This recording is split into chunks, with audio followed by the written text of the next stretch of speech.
Hoe goed ken jy werklik vir Jesus van Nasaret? Ons lees hier in Markus 6 vers 2 en 3 en dit is vir my aangrypend, hartseer maar aangrypend hoe vinnig die mense volgens Markus daar teen Jesus gedraai het. In sy tuisdorp. Hy's weer terug by sy familie en die mense waar hy groot geword het. Die nuutste argeologiese navorsing dui daarop dat in Jesus se tyd Nasaret een van die kleiner dorpies was met ongeveer 480 inwoners. En die mense daardie dag daar in die sinagoge was die wat die erediens bygewoon het, plus ten minste 10 sinagogeleiers wat verantwoordelik was vir die diens en instandhouding ook van die geestelike sake vanuit die sinagoge. Hulle was aanvanklik verwonderd. Hulle bewonder Jesus se wysheid en die kragtige dade wat deur sy hande plaasgevind het.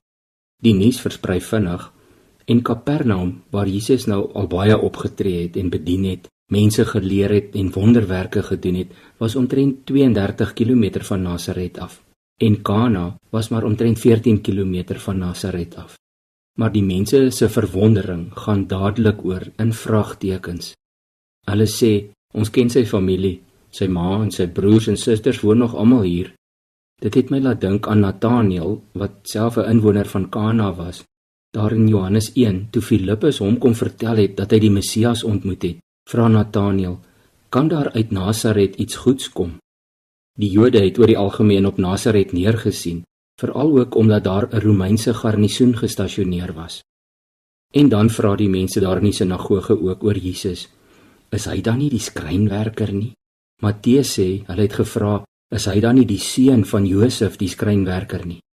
Nie baie lank tevore nie het een van die buurdorpe Sepphoris afgebrand, en dit is moontlik dat Josef vroeër daar as 'n skrynwerker kon gewerk het met die heropbou van die dorp.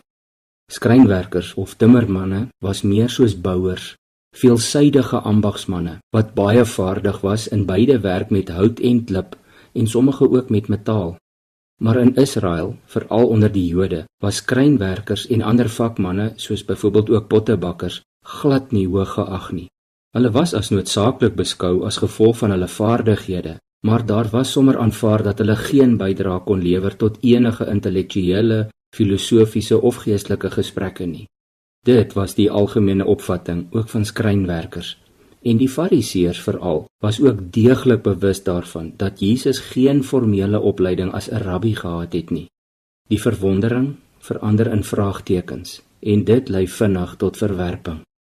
Jesus van Nasaret het nie in hulle vooropgestelde idee, hulle prentjie van die Messias ingepas nie.